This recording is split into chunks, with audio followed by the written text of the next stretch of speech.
नमो अरिहन्ताणं नमो सिद्धाणं नमो आयर्याणं नमो वज्रायाणं नमो लोये सौवसाहुणम् अजर अमर विकल विकारी अविनाशी अनंत गुणधाम नित्य निरंजन भवदुःख भंजन ज्ञान स्वभावी सिद्ध प्रणाम ज्ञान स्वभावी सिद्ध प्रणाम। जय बोलो अनंत अनंत सिद्ध परमेष्ठी भगवान की जय। विराग सनातन शांत निरंश निरामय निर्भय निर्मल हंस सुधाम विबोध निदान विमोह प्रसिद्ध विशुद्ध सुसिद्ध समूह विवर्ण विगंध विमान विलोभ विमान विकाय विशब्द विशोभ अनाकुल केवल सर्व विमोह प्रसिद्ध विशुद्ध सुसिद्ध समूह।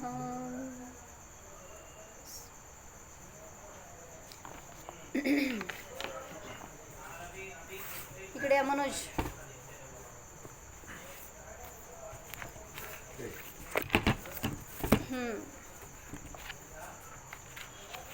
सिद्ध भगवंतांना नमस्कार करतोय आपण।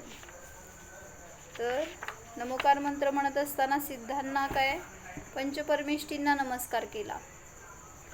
तर मी आज एक वक्तव्य ऐकलं, त्याच्यामध्ये सांगितलं त्यांनी की जेव्हा आपण सॉरी नैन्सी, तो जब हम पंचपरमेष्ठी को नमस्कार करते हैं तो उसमें नमस्कार का अर्थ क्या होता है? नमस्कार यानी पता है?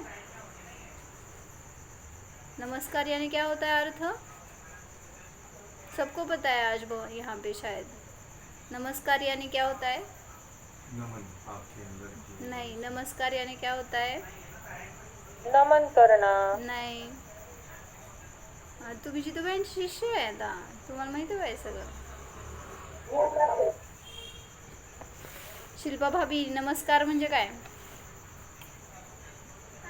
शरण जाणे नाही, नमस्कार यानी स्वीकार। जिनको हम नमस्कार करते हैं हमें उनका स्वीकार है, ये भाव रहता है उसमें। तो इसलिए उन्होंने इसी पर आज बताया था, बहुत अच्छा लगा मुझे, इसलिए यही लेते प्रकरण। सिद्धों को नमस्कार कर रहे हैं तो सिद्धों का हमें स्वीकार है क्या? एक बार ऐसे भी बताया था, आप नमोकार मंत्र बोलते हैं ना, नमो अरिहंताणम नमो सिद्धाणम, तो अभी वो फैमिलियर हो रहा है, इसलिए उसका इतना भाव पसंद नहीं होता, झट से बोल जाते हैं, उसमें क्या बोलते हैं इंटेंशन भी नहीं रहता, हम क्या बोल रहे हैं क्या नहीं बोलना चाहिए, उसका क्या अर्थ होता है, इतना हमारा ध्यान नहीं जाता उसके ऊपर। तो वहाँ पे उन्होंने बताया था कि ऐसे बोलो नमोकार मंत्र। लास्ट टाइम भी हमने शायद 64 रुद्धि के प्रकरण में लिया था। नमोकार मंत्र को टिल्ट करके भी बोल सकते हैं, जैसे क्या पश्चादानुपूर्वी, पूर्वानुपूर्वी या यथा तथानुपूर्वी, ऐसे भी बोल सकते हैं। मतलब क्या, नमोकार मंत्र को अरिहंत से साधु तक बोलेंगे तो पूर्वानुपूर्वी हो गया, 1 2 3 4 5। और अगर नमो लोये सवसाहुणम नमो वज्रायाणम नमो आयर्याणम नमो सिद्धाणम नमो अरिहंताणम, ऐसे भी बोल सकते हैं नमोकार मंत्र। तो इसे बोलते हैं पश्चादानुपूर्वी। धवलाजी में इसका उल्लेख आया है, ऐसे भी आप नमोकार मंत्र बोल सकते हैं। या यथा तथानुपूर्वी, मतलब क्या, कभी नमो सिद्धाणम बोलेंगे, नमो लय सवसाहुणम बोलेंगे, नमो अरिहंताणम, ऐसे किसी भी क्रम से बोलेंगे तो उसको क्या कहते हैं, यथा तथानुपूर्वी। तो भाव अंतरंग में आए ये महत्वपूर्ण है ना, वो शब्द नहीं है हमारा, उनको नमन है। तो ये हमें ख्याल में आना चाहिए जब हम बोलते हैं। क्या समझ में आया नैन्सी, बताओ? भाव लगना चाहिए हमारा, मतलब उनका तो स्वरूप है, जब हम बोले तो वो हमारे मन में आए, भावों में आए। जैसे हम अरिहंत को नमन कर रहे हैं तो हमारे ज्ञान में अरिहंत रहते हैं क्या? सिद्धों को नमस्कार कर रहे तो सिद्ध रहते हैं क्या? तो हमारा उपयोग उनसे जुड़ा होता है क्या जब हम नमस्कार करते हैं? तो यही बताया उन्होंने, जब आप नमो सिद्धाणम बोलेंगे तो वहाँ पर सिद्धों को नमन हो गया क्या आपका? तो ऐसे भी बोलो, ये अभी मैंने बताया, ये 3 टाइप्स ये भी कर सकते हैं। या नमस्कार का अर्थ अभी मैंने क्या बताया? स्वीकार। तो मुझे अरिहंतों का स्वीकार है, ये पहला नमन हो गया। मुझे सिद्धों का स्वीकार है, मुझे आर्य आचार्यों का स्वीकार है। ये भी नमोकार मंत्र ही है जो हम बोल रहे हैं, लेकिन सिर्फ क्या हुआ हो गया, भाव भाषण पूर्वक कर रहे हैं। नमो अरिहंताणम बोलेंगे तो इतना हमारा उपयोग उसमें नहीं जाता या समझ में नहीं आता है अभी, वो क्या बोलते हैं, रूटीन होने से, या उसमें अभी हम रुकते नहीं हैं, इसलिए जो बोल रहे हैं वो पूरा सिर्फ शब्द में ही रह गया।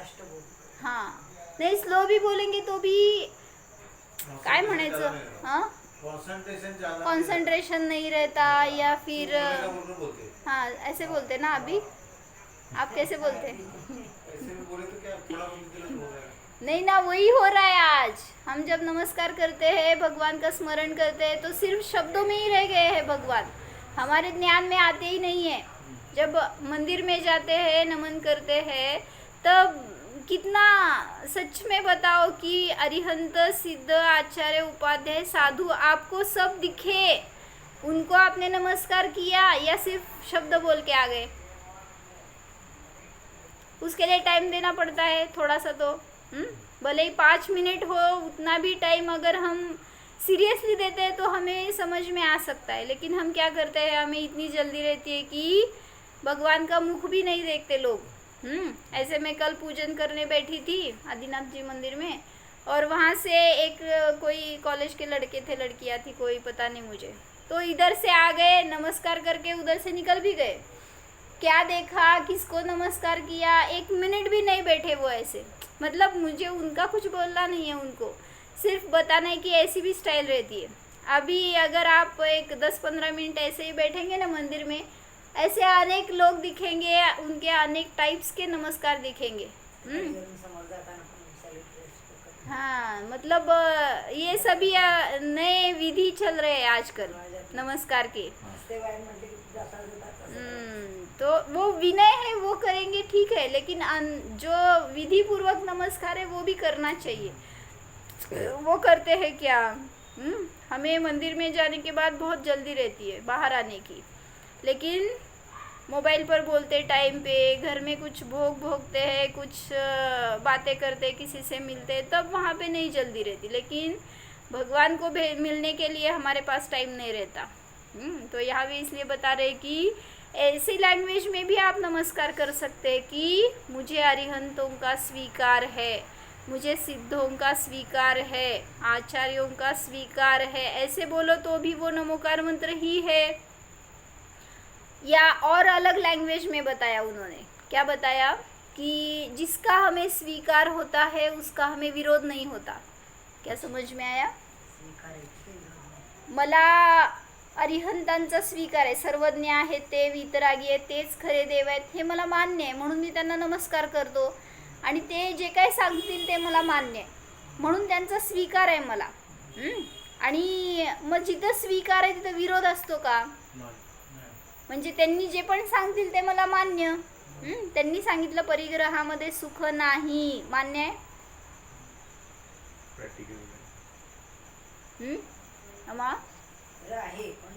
मान्य आहे का नाही? ठीक आहे, मान्य असायला पाहिजे। तुम्ही क्रियेमध्ये करा, कमी करा, जास्त करा, ती गोष्ट वेगळी। मान्यता आहे का तशी? तर यस, हे असं सांगितलेलं आहे, हेच सत्य आहे, एवढं मान्य आहे मला.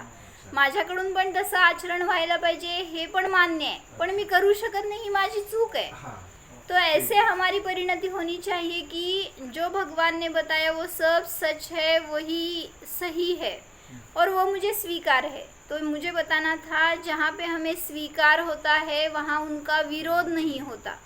तो अभी नमोकार मंत्र और एक लैंग्वेज में बोल सकते हैं. कैसे? जैसे अभी मैंने बताया ये अनुपूर्वी के क्रम से. दूसरा स्टाइल बताया अरिहंतों का मुझे स्वीकार है, सिद्धों का स्वीकार है. ऐसे आप नमोकार मंत्र बताओ, बोलो पांचों. वैसे नहीं, स्वीकार है इस लैंग्वेज में. स्वीकार है, मुझे सिद्धों का स्वीकार है, मुझे आचार्यों का स्वीकार है, मुझे उपाध्यायों का स्वीकार है, मुझे सर्व साधुओं का सर्व साधुओं का स्वीकार है. अभी ये नमोकार मंत्र हो गया. अभी उसका ही अलग लैंग्वेज में अर्थ बताते हैं कि जिनका मुझे स्वीकार है उनका मुझे विरोध नहीं है. तो अभी ऐसे बोलते हैं, मुझे अरिहंतों का विरोध नहीं है, मुझे सिद्धों का विरोध नहीं है, या मैं विरोध नहीं करता. ऐसे मैं आचार्यों का विरोध नहीं करता, उपाध्यायों का विरोध नहीं करता, यानी वो उसी का भी अर्थ नमोकार मंत्र ही है. तो किसी भी लैंग्वेज में बोलो. जैसे बोलते हैं ना, वो छोटा बच्चा है, उसको अगर आप नमोकार मंत्र बोलने को कहेंगे तो उसकी लैंग्वेज में बोलता है. वो उसको जो समझ में आया, जैसे उसकी एबिलिटी है वैसे ही बोलता है. लेकिन है तो वो भी नमोकार मंत्र ही. वैसे ही हमें जो समझ में आता है उस लैंग्वेज में बोलेंगे तो भी वो नमोकार मंत्र ही है. भाव उसमें से लेना है, इतना ही पर्पस है हमारा. जो हम कर रहे हैं, जो मंत्र उच्चारण बोल रहे हैं, तो उसमें हमें भावभाषित होना चाहिए. तो सिद्धों को हम नमस्कार करते हैं तो उनका हमें स्वीकार है क्या, सिद्ध कैसे है, उनका उपदेश क्या है, वो हमारे लिए आदर्श क्यों है, ये सब जो भी बताया है शास्त्र में, आगम में, तो सिद्धों के बारे में वो मुझे सब स्वीकार है.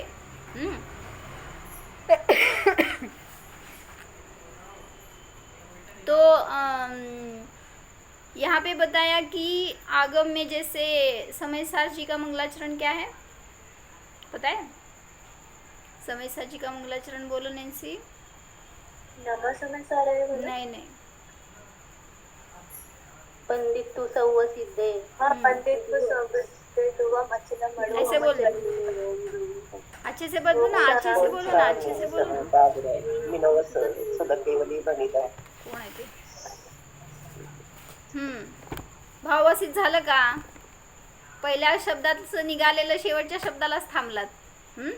तो कैसे बोलना है, थोड़ा सा उसमें से अर्थ लेकर बोलो ना. बोल मोनिका. सर्व सिद्धांना माझा नमस्कार असो. पुढं ते कसे आहेत सिद्ध, वो सिद्ध कैसे है. वंदितु सर्व सिद्धे ध्रुवमचल मनोवमं गईं पते. वोच्छामि समय पाहुड मीणमो सुद केवली भणिदम. अभी अर्थ बताओ. ध्रुव आहे, अचल आहे, अनुपम है. ऐसे गति को जो प्राप्त है, ध्रुव अचल मनोवमम गईम पत्ते है ना, तो जो ध्रुव अचल और अनुपम ऐसे गति को प्राप्त हुए हैं, ऐसे सर्व सिद्धों को मेरा नमस्कार हो. वंदितु, तो मैं उनको वंदन करता हूँ या वंदन हो मेरा. और वो फिर समय प्राप्त का मैं कथन करता हूँ, ऐसे बताया वहाँ पे, प्रतिज्ञा की है. तो मुझे क्या बताना था, इस वंदितु इस शब्द में भी सभी जीवों को, सिद्ध जीवों को नमस्कार हो गया. तो जो स्वीकार हमने बताया ना, अभी उसी में सब आ गया. नमस्कार बोलो, स्वीकार बोलो, वंदन बोलो या विरोध नहीं है बोलो, सभी एकार्थवाची हो गए. तो उन सिद्धों को मेरा नमस्कार है, या सभी सिद्धों को मैं स्वीकार करता हूँ, उन्हें मैं विरोध नहीं करता हूँ, ऐसे हम बोल सकते हैं. तो जैसे जिसका हम स्वीकार करते हैं वैसी परिणति हमारी होती है, या वही हमारे लिए आदर्श होते हैं, या उनकी तरफ ही हमारा उपयोग रहता है। जैसे शादी हो गई तो क्या किया, पत्नी का स्वीकार किया था, यानी मतलब क्या, पति ने पत्नी का या पत्नी ने पति का स्वीकार किया, यानी अभी वही हमारे लिए एक क्या बोलते हैं, आधार है, या वही क्या बोलते, काय म्हणायचं सांगा। पत्नी का स्वीकार करते यानी क्या करते आप, पति का स्वीकार किया यानी क्या किया,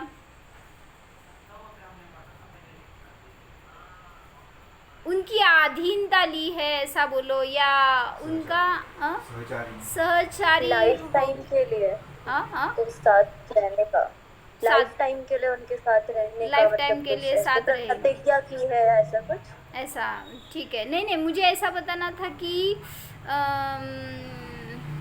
शब्द नहीं आ रहा मुझे वो, हाँ एक्सेप्ट किया है, ठीक है ऐसे, ठीक है मुझे वो नहीं शब्द आ रहा, लेकिन ऐसे ही कि अभी दोनों क्या कर रहे हैं, परस्पर को अधिष्ठान दे रहे हैं या आधार दे रहे हैं या कोऑपरेट कर रहे हैं ऐसा समझो। तो हमने उनका स्वीकार किया है तो उनके जैसे परिणाम रहेंगे, उसमें हम अनुकूल रहेंगे, या उनके जैसे हम परिणाम करेंगे, ये सब उसमें आ गया। तो अगर पत्नी का या पति का स्वीकार करेंगे तो संसार की वृद्धि होगी, बराबर है। अगर पति पत्नी का स्वीकार करेंगे, पति पत्नी का या पत्नी पति का, तो संसार की वृद्धि होगी। और अगर सिद्धों का या परमेष्ठियों का स्वीकार करेंगे तो क्या होगा, क्या होगा,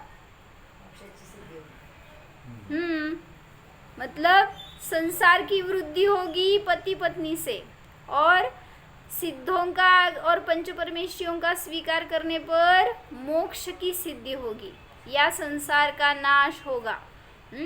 तो इसलिए स्वीकारना है, ये ध्यान में रखो। जब भी हम नमस्कार करते हैं, भगवान का स्मरण करते हैं, तो हमें उनको अपने ज्ञान में स्वीकारना है, हमें उनको अपने ज्ञान में लेना है, और फिर नमस्कार करो। भले ही 9 बार मत करो, 1 बार करो, लेकिन वो भाव पूर्ण करो तो उसका फल है। काय म्हणले, मंदिरात जातो, पळत पळत दर्शन करतो, माळ करतात।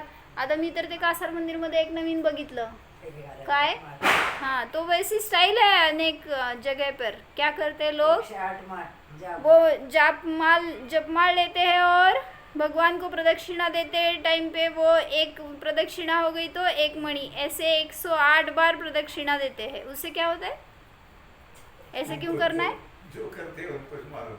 हाँ, क्यों करते, नहीं, उसमें भी वो पर्पस रहता है उनका, क्या इससे हमारा संकट दूर होगा, इससे हमारा कुछ भला होगा, इससे हमें कुछ प्राप्ति होगी, बहुत, हाँ, स्वार्थ रहता है। ऐसे मैंने कचनेर में भी बहुत देखा, वहाँ पे तो भीड़ लगी रहती है। ऐसे वो जो प्रदक्षिणा देने वाले रहते हैं ना, हर एक के हाथ में वो माला, और वो 108 बार प्रदक्षिणा मारते हैं। मतलब मुझे उसमें कुछ भी आक्षेप नहीं लेना है, मुझे सिर्फ इतना बताना है कि आप 9 बार भी करो, 108 बार करो, उसमें उपयोग कितना केंद्रित हुआ है आपका, आपके ज्ञान में वो भगवान कितने आए, सिद्धों को आपका नमन कितनी बार हो गया, सच में बताओ। मतलब जो भी करते हैं ना, क्रिया नहीं करना है हमें, ज्ञान में, ज्ञान से भाव पूर्ण करेंगे तो हमें भी आनंद आता है उसका। ज्ञान से भाव पूर्ण करेंगे मुझे, मतलब हमें हमारे ज्ञान में वो आने चाहिए जिसे हम नमस्कार कर रहे हैं। जैसे आपको अभी मैंने बताया रोटी, आपके ज्ञान में आ गई रोटी कैसी होती है, कहाँ होती है, जब हम खाते तो क्या दिखता है, ये सब आ गया ना अपने ज्ञान में। तो जो भी चीज़ हमने देखी है तो वो हमारे ज्ञान में आती है। अभी आपका घर बोला मैंने, आया कि नहीं ज्ञान में, क्यों, ज्ञान में ही लेकर बैठे हैं, उसको छोड़ना रहता है वहीं पर। यहाँ पे लाएंगे तो आकुलता ही रहेगी, काय काका, हाँ, मतलब उसको छोड़ना है, जहाँ है वहाँ रहने दो, यहाँ पे मत लेके आओ। हाँ अपने साथ उसको लेके घूमो मत। नहीं ये मंदिर ज्या बोलते ना अपन विचार राहतो दुकान पे। हाँ नहीं ना, वैसे नहीं करना चाहिए, यही बता रहे हैं। और अगर इसलिए यही जब नमोकार मंत्र बोलते तो कौन कौन रहता है बताओ ज्ञान में? सब कुछ रहता है, फिर भी घर रहता है, दुकान रहता है, धन रहता है, पति पत्नी रहते हैं। फिर परमेष्ठी को नमस्कार हो गया क्या वो? नहीं हो गया। तो निश्चय क्यों बोलते हैं मंदिर में जाने के बाद? निश्चय क्यों बोलते हैं वो? इसीलिए बोलते हैं कि जो भी विचार मेरे ध्यान में आए हैं अभी वो सब उसको मैं अभी थोड़ी देर के लिए हटा रहा हूँ। अलग रखता हूँ, उनसे मैं भिन्न हूँ। अभी मैं भगवान के पास जा रहा हूँ तो मैं भगवान हूँ। तो जितना अपना माइंड स्वच्छ रहेगा, क्लियर रहेगा, तो उतना उनका प्रतिबिंब हम जान सकते हैं, उसको अनुभव कर सकते हैं। निश्चय म्हणून आपण जातो आणि घरात मी ठेवून आलो, विसरून आलो, मला काम करायचं आहे, असं डोक्यात ते. थोड़ी देर के लिए सबको स्वाहा, ऐसे करके देखो तो हमारा दर्शन अच्छे से होगा। तो क्या बता रहे थे, जिसका हम स्वीकार करते हैं तो उसके अनुरूप परिणमन करते हैं, या उसकी हम सेवा करते हैं, उसको हम समर्पण करते हैं, सभी रहता है ना। जिसको हम स्वीकार करते हैं उसके लिए हम पूरा सब कुछ कर देते हैं। तो यहाँ पे भगवान का स्वीकार हुआ है हमारे ज्ञान में, अगर तो हम उनके लिए क्या कर रहे हैं, या उनके प्रति हमारी कितनी आस्था है, कितना समर्पण है, आप अपना टैली करो तो समझ में आएगा कि सच में हमने स्वीकार किया है या नहीं। अगर ऐसे हुआ, उन्होंने एक बताया कि अगर कोई अनजान व्यक्ति है वो आपके घर में आ गया और पूरा बोरिया बिस्तर लेकर, जाने दो, मैंने क्या किया, मैं पूरा अपना लगेज लेकर किसी के पास गई और उनके घर में बैठ गई। वो क्या करेंगे, थोड़ी देर के लिए स्वागत करेंगे, लेकिन बाद में बोलेंगे कब जाना है, कहाँ जाना है, कहीं छोड़ दूँ क्या आपको? मतलब क्या हो गया, कोई अनजान, यहाँ से आप जाओ जल्दी। जाओ जल्दी, ऐसे बोलते क्या? नहीं है तुमच्याकडं? शब्द वेगळे असतील पण भाव तोच असतो। हाँ बराबर। हाँ, तो मुझे बताना है, कोई अनजान व्यक्ति ऐसे आपके घर में आए और वहीं पर रुक जाए, वो बोले कि मैं अभी यहीं पे रहने वाला हूँ, तो आप स्वीकार करेंगे क्या उसको? नहीं करेंगे। हाँ, कहाँ से आए, कहाँ जाना है बताओ, थोड़ी देर के लिए बैठो, खाना खाओ, ठीक है अभी जाओ, डायरेक्टली बोलेंगे या इनडायरेक्टली बोलेंगे, लेकिन भाव तो रहता है अब जाओ। कब जाने वाला है? तो हाँ, ये कब जाने वाला है, अंदर जाकर बातें करते तो उसको सुनाई दे, ऐसे बोलते, सामने नहीं बोल सकते। तो क्या बात बताइए कि अगर कोई जीव है, क्या बोलते हैं, घर में न्यू बॉर्न बेबी रहता है, नवजात बालक रहता है, वो कहाँ से आया? वो भी अपरिचित है, अनजान है, वो आपके घर में आकर अभी वो वहाँ पे ही रह रहा है, अभी उसको भी निकालो। क्यों नहीं निकालते? कब जाने वाले हो पूछो उसको भी, क्यों नहीं पूछ सकते? मतलब व्यू देखो ना हमारा क्या रहता है। अनजान व्यक्ति है, उसको हम रहने नहीं देंगे, उसको कब जाएगा ये भाव रहते हैं। लेकिन ये बालक भी कहाँ से आया पता नहीं, किसका है पता नहीं, लेकिन हमारे यहाँ पे उसका जन्म हो गया है तो हमारा हो गया वो। क्यों? तो अपरिचित अगर है तो वो भी अपरिचित ही है, नवजात बालक जो है वो, उसका भी हमें कुछ पता आता कुछ भी नहीं है, कहाँ से आया, कहाँ जाने वाला है, कुछ भी पता नहीं, कितने दिन रहने वाला है, हमारे साथ कैसा उसका बिहेवियर होगा, क्या संयोग होगा, सब कुछ पता नहीं है। लेकिन फिर भी हम उसको नहीं छोड़ते, क्योंकि मान्यता है ना, ये हमारा है। ऐसे ही जब भगवान को नमस्कार करते हैं तो ये मान्यता रहती है क्या, कि ये भगवान, ये सिद्ध मेरे है। ऐसे अगर रहेगी मान्यता तो उनको छोड़ेंगे नहीं तो आए हैं सिद्ध, ज्ञान में आए हैं तो कब जाने वाले हैं? वहाँ से निकलने के बाद वहीं पे छोड़ कर आ जाते हैं सिद्धों को। भगवान को मंदिर में ही रहना चाहिए, बाहर नहीं आना चाहिए। क्यों? और हमें मंदिर में भी नहीं जाना चाहिए। क्यों? इतनी मलिनता रहती है परिणामों में, तो भगवान हमारे ज्ञान में कैसे आएंगे? इसलिए ज्ञान को ऐसा निर्मल रखो जो कि भगवान को भी हमारे अंदर ले सकते हैं, फिर उनको भी जान सकते हैं, उनकी धारा रह सकती है अपने अंदर ऐसे। तो जो वो नवजात बालक है उसका जन्म हुआ है, उसको मैंने अभी बताया कि वो तो अपरिचित था, अभी यहाँ पे आकर उसका जन्म हो गया है तो वो हमारा ऐसा मान रहे हैं। लेकिन दुनिया में देखा जाए तो एक भी जीव ऐसा नहीं है जिसके साथ हमारा संयोग न हुआ हो, जिसके साथ हमने कभी संबंध नहीं किया हो, ऐसा कोई भी जीव नहीं शेष है। क्या बताया? क्या समझ में आया? पद्मा बोलो। म्हणजे सगळ्या जीवांशी आपण पहिला कॉन्टॅक्ट केलोय। कधी कॉन्टॅक्ट नंबर म्हणजे मिळाल्यावर? आतापर्यंत जेवढे पण नाही आतापर्यंत जेवढे पण भाऊ म्हणजे ह्याच्यात आपण जन्मलो त्याच्यामध्ये जितने भी आज तक भव में भ्रमण किया है हमने, तो हर एक भव में हर एक जीव के साथ हमारा संबंध हो चुका है, इसलिए कोई अपरिचित नहीं है हमारे लिए। भले ही वो निगोदी हो, भले ही वो सिद्ध हो, सबके साथ कुछ न कुछ रूप से संबंध हमारा हो चुका है। तो अभी किसके बारे में अपूर्वता रही? कोई भी जीव संयोग में आए, बस उसको मैंने जाना, इतना ही जानो। ऐसा नहीं कि ये अच्छा है हमारे साथ में आ गया या ये हमारे साथ चाहिए। क्या नैन्सी किधर गए? सामने बैठो मेरे। यही करू नहीं नहीं, मेरे सामने। पद्मा बसा समोर माझ्या। पूनम हो इथेच आहे दीदी। नाही नाही नाही, मला दिसत नाही कुठे आहे। मला दिसायचं का? बसा की। शिल्पाबेन, मोनिका, चालते की बसायला तुम्हाला? थोडा वेळ ठेवा जरा काम बाजूला। तो एक स्त्री थी, एक क्या बोलते लेडी थी, और वो कहीं एग्जीबिशन देखने गई थी। किसका? ऐसे आर्ट रहता है कुछ, ड्राइंग्स या पेंटिंग्स ऐसे, उसका एग्जीबिशन था तो वो देखने गई। उसको बहुत इंटरेस्ट था उसमें और वो देखते हुए घूम रही थी।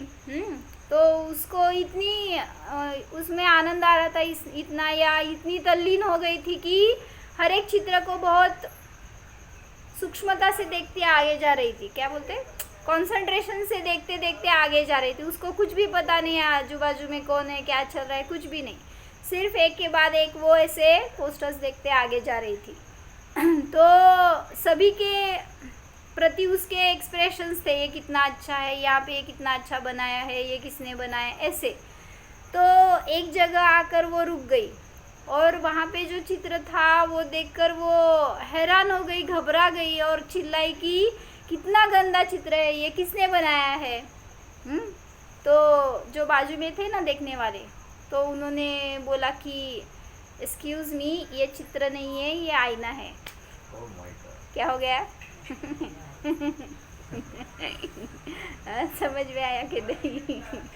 मतलब इतनी तल्लीन हो गई थी कि स्वयं को भी नहीं पहचान सकी।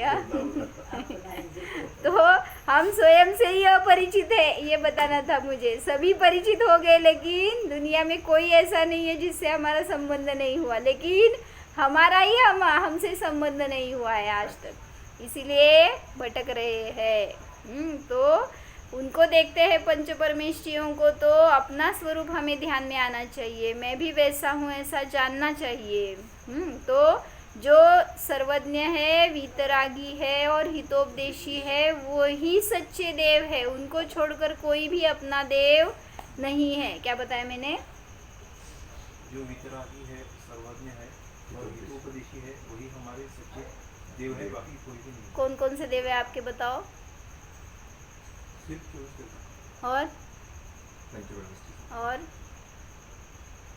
और जिनको भी आप देव मानते हैं तो वो देव है क्या, ऐसा हमें परीक्षण करना चाहिए। अगर इनके अलावा जिनको भी आप देव मानकर, जो दिगंबर है, जो सर्वज्ञ है या सर्वज्ञ के मार्ग पर चल रहे हैं, ऐसे आचार्य उपाध्याय साधु, भले ही अभी वो केवली अवस्था में नहीं है, फिर भी सर्वज्ञ नहीं है, फिर भी परमेष्ठियों में गिने गए हैं। तो जो पंच परमेष्ठी है, उनके अलावा जिसको भी आप देव या देवी मानकर पूजन करते हैं, उनको शरण जाते हैं, तो उसका फल अनंत संसार है, अनंत दुख है, तो समझ कर करना चाहिए। जिसको हम धर्म मान रहे हैं तो ये धर्म नहीं अधर्म हो गया। हाँ, तो इसका फल हमें नरक निगोद आदि दुर्गतियों में जाना पड़ेगा।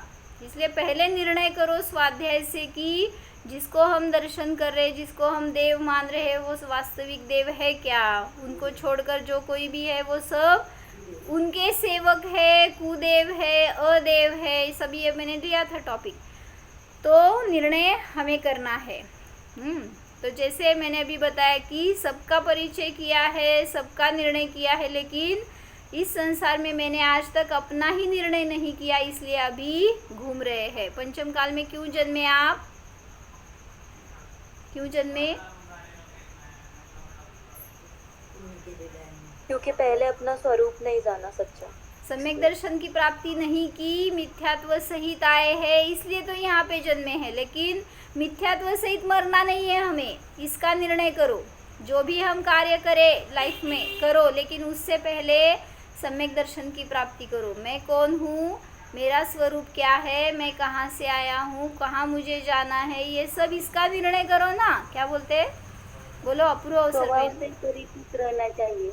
हाँ हाँ, स्वभाव से परिचित रहना चाहिए। बराबर है। स्वभाव का ही परिचय हमें करना है। किसके स्वभाव का?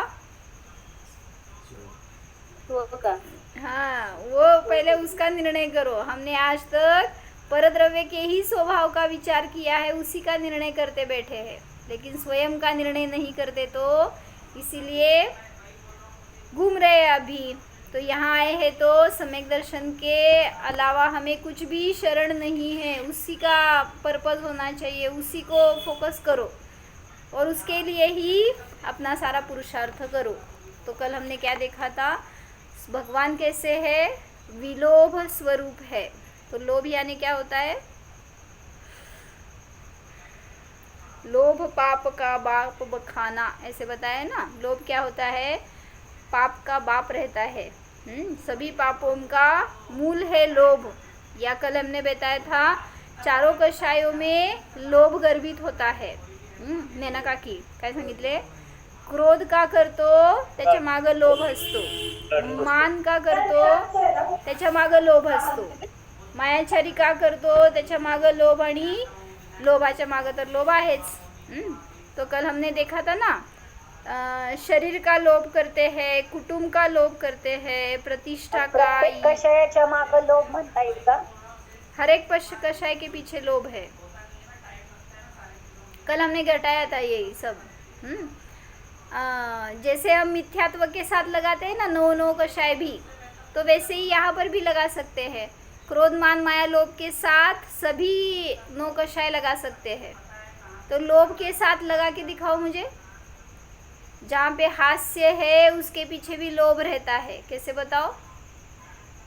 थोड़ा सा चिंतन, ये कहाँ पे लिखा नहीं है, लेकिन सभी परिग्रह एक के ऊपर एक या परस्पर सापेक्ष रहते हैं। सामने को खुश रखने के लिए, उनसे हमारा कुछ फायदा हो, इसलिए हास्य करते हैं। बराबर। मतलब जो आप फॉर्मल स्माइल देते हैं ना, क्यों देते हैं? गिरायकाला समोर, त्या गिरायकाला तुम्ही रडत रडत स्वागत केलं तर कसं व्हायचं? काय भैया? मग त्याच्याबरोबर का हसता, का त्याचं स्वागत करताय? लोभ है पीछे उसके। हाँ, तो मुझे एक इसके बारे में बताना था कि हम बम्बई गए थे जब पास आउट हो गए थे, तब डिग्री सर्टिफिकेट लेने के लिए। तो वहाँ पे शॉपिंग के लिए गए थे, तो वहाँ पे बार्गेनिंग बहुत चलती है ना, ये हमें पता नहीं था ऐसे कुछ करते क्या करते ऐसा उस टाइम पर। तो जो भी हमने ली चीज़, तो उसका बार्गेनिंग करना था, हमारे साथ जो थे वो कर रहे थे। तो हमें पता नहीं कि ये इतनी बड़ी कीमत बताकर इतना नीचे जा सकते, उसकी कीमत इतनी कम हो सकती है, हमें पता नहीं था कुछ। हम तो देखते बैठे थे क्या कर रहे क्या नहीं। तो वहाँ पे मुझे अभी क्या ख्याल आया कि जब हमने वो चीज़ ली, जो कुछ भी लिया था, तो उन्होंने एक प्राइस बताई, समझो 100 रुपये की बताई थी उन्होंने, तो हमारे साथ जो थे उन्होंने 25 रुपये में मांगी थी वो चीज़। तो ये नहीं बोलकर हम चल दिए थे वहाँ से। तो वो पीछे आ रहा था, बुला रहा था, आवाज़ दे रहा था कि नहीं इतने में लो, ऐसे लो, कम करके देता हूँ, आ जाओ। मुझे अभी ख्याल आया, किसका लोभ है, किसको लोभ है उसमें, पैसे का, किसको है? उसको म्हणजे जिसको चीज देना है उसको है।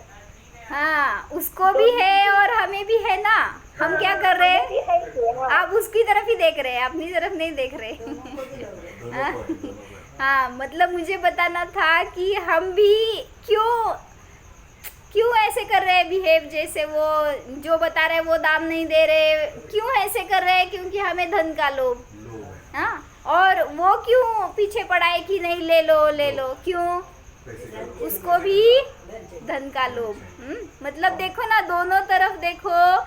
जैसे वो एक वर्णी जी के प्रवचन में आया था ना कि वो चोर था और वो चोरी करने के लिए राजमहल गया, तो उसने वहाँ से, उसको पता था कि वहाँ पे जो घोड़े हैं वो बहुत अच्छे नस्ल के होते हैं, तो उनके बहुत अच्छा दाम मिलता है। तो वो गया और वहाँ से कैसे घोड़ा लाए, तो वहाँ से कोई था घोड़ों का रक्षक वहाँ पे, तो उसने बताया कि मुझे राजा ने भेजा है और इस घोड़े की राइड लेकर देखो, ऐसे बताया है क्या, टेस्ट करके देखो। तो वो घोड़े वाला बोला कि ऐसे कैसे मैं दे सकता हूँ, उसका दाम तो देना पड़ेगा आपको। तो वो बोलता है कि जो चोर आया था ना, वो बोलता है कि नहीं, अभी मुझे राइड लेने के लिए बताया तो मैं लेके जाता हूँ। और वो बैठा और लेके गया, और निकल गया। चोरी की थी उसने, और वो लेकर गया चोर बाज़ार, और वहाँ पे उस घोड़े की कीमत लगाई तो बहुत 9,000 रुपये की वो कीमत लगा कर बैठा था, और बाकी के सभी घोड़े की कीमत कम थी। तो ये बता रहा था उसकी क्वालिटी ऐसी है, बहुत अच्छा है, राजसी है, ऐसे कुछ। तो एक क्या बोलते, कस्टमर आया और उसने बोला कि ठीक है, आपने इतनी क्यों प्राइस लगाई है, इतना क्या उसमें खास है? तो इसने सब गुणधर्म बता दिए। तो वो बोलता है कि ठीक है, मैं देखता हूँ ना ऐसा है कि नहीं, जो तुम बता रहे हो वो गुण है कि नहीं उसमें। तो वो क्या बोलते हैं, हुक्का पी रहा था। तो उसने क्या किया, वो बोला कि उसको ये तुम रखो, मैं राइड लेकर आता हूँ, फिर आपको दाम देता हूँ उसके। और वो क्या किया उसने, सबको पता है, सब संसारी है मेरे सामने सभी बनिए हैं तो वो लेकर निकल गया, और जो भी उस घोड़े के चोर के पास आ रहे थे ना सुबह से आज तक घोड़ा लेने के लिए, और उनको उसने दाम बताया था 9,000 रुपये। तो वो आने वाले पूछने लगे कितने में गया घोड़ा, तो उसने क्या बताया, जितने में लिया उतने में ही दिया। जितने में लिया उतने में ही गया।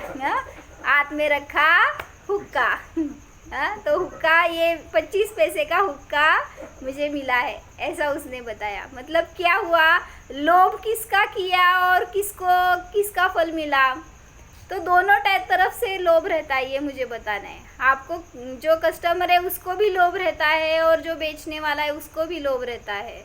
तो हर तरह का लोभ हो तो वो नियम से दुखदाई ही है, वो हमें कुछ लाभ नहीं देने वाला। लोभ है वो सिर्फ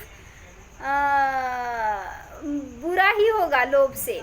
इसलिए क्या बताया था, लोभ से कुछ लाभ नहीं है, या उससे कुछ भला नहीं है। लाभ और भला ऐसे कुछ किया था उन्होंने व्यत्यास। तो इससे समझ में आना चाहिए कि लोभ हमारे लिए घातक ही है, वो हमारा स्वरूप नहीं है। तो ऐसे लोभ कषाय से हमें बचना चाहिए और स्वयं को निर्लोभ जानना चाहिए। जानो हो। विचार ना, त्या देवाला पाय पडायचं नाही नाही? निशंक आहे तो। त्या देवाला पाय पडायचं असते, विचार नाही तुला. कुठल्या देवाला पडायचं? खरंच चांगला, माझ्यासाठी तर चांगलं होतं की आपण आपल्या उपयोग लागतच नाही, फक्त नमोकार मंत्र आहे म्हणून तसं म्हणतो, पण ते ऍक्च्युली आता पहिल्यांदा खऱ्या देवशास्त्र गुरूंचा निर्णय करा, त्याच्याशिवाय मला दुसऱ्या कोणाला भजायचं नाही आहे ह्याचा निर्णय करा, तर तुमची भक्ती, तुमचा धर्म सफल आहे. नाहीतर आपण सगळ्यांना समान स्थान देणार तर ते विनय मिथ्यात्व म्हणलं. अच्छा, म्हणजे इतरांना देवी देवतांना आपण नमस्कार करतो किंवा त्यांना पूज्य मानतो, त्यांना आदर्श मानतो, तर ते माझ्यासाठी देव आहेत का वास्तविक? जसं म्हणलं की कंपनीमध्ये हायरकी असतील, hierarchy असतं. क्लर्क आहे, त्याच्यावर काय आहे, चपरासी आहे, क्लर्क आहे, मॅनेजर आहे, बॉस आहे, बरोबर. हे सगळे लेवल आहेत डिफरंट. Correct. तुम्ही काय केलं, नेहमी सगळ्यांना एकरूपच मानणार, चालणार का? नाही.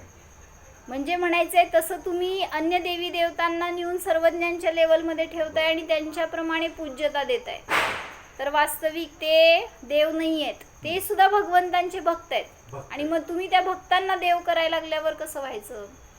म्हणून ज्यांच्या ठिकाणी ही 3 लक्षणं जातात ना, सर्वज्ञ, वीतराग आणि हितोपदेशी, तेच देव आहे. त्याला सोडून अन्य कोणीही देव नसतात, नाहीत, नसणार. ह्याचा पहिला निर्णय करा, तर आपल्याला वेळ मिळेल. नाहीतर आपण भरकटतोय सगळीकडं, अनादीपासून हेच केलंय, आज पण तेच केलं तर नाही मिळणार मार्ग. म्हणून सांगितलं, स्वतःचा परिचय करण्यासाठी हे पंचपरमेष्ठीच फक्त आपल्यासाठी पूज्य आहेत. बाकी अन्य सगळे देवी देवता जे आहेत ते कुदेव आहेत. त्यांचं एकदा सेवन केलं तर, ते एक पुस्तक आहे त्याच्यामध्ये त्यांनी असं वाक्य टाकलंय की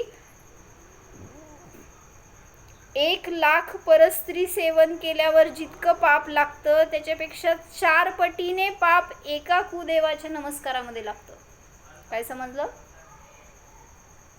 म्हणजे एका कुदेवाचा नमस्कार 4,00,000 परस्त्रियांचं सेवन केल्याचा पापाचं समानता आहे. म्हणजे तुम्हाला इतकं मोठं पाप लागतंय हे समजल्यावर तर पहिल्यांदा निर्णय करा की आपण जिथं आपलं मस्तक टेकवतोय, जिथं आपण आपलं आदर्श स्थान मानतोय, तर ते योग्य आहे की नाही, किंवा श्रद्धास्थान मानतोय, तर ते सुद्धा वितरागी असायला पाहिजेत, निर्ग्रंथ सर्वज्ञ असायला पाहिजेत, तरच ते माझ्यासाठी देव आहेत, अन्यथा नाहीच. वस्त्र घातलेले ते सगळे खूप आहे. समजलं त्यांना का नाही समजलं? समजून घ्या, बरं. स्वाध्यायातून समजून घ्या, त्याशिवाय नाही समजणार. हो, जाणा. हा मी निष्परिग्रही, निर्लोभ, निसंग जीव आहे. हा मी निराकुल आहे, निर्विकल्प आहे. स्वतःच्या ध्रुव आत्म्याला जाणा. हा मी सुद्धा अचल स्वरूप आहे, अनुपम स्वरूपी आहे. जसे सिद्ध भगवान तसाच मी. अनुभवा सिद्ध स्वरूपाला जाणा. सिद्धोहम निसंसार स्वरूपोहम जीवोहम. ओम विसर्जन. नमो अरिहंताणं.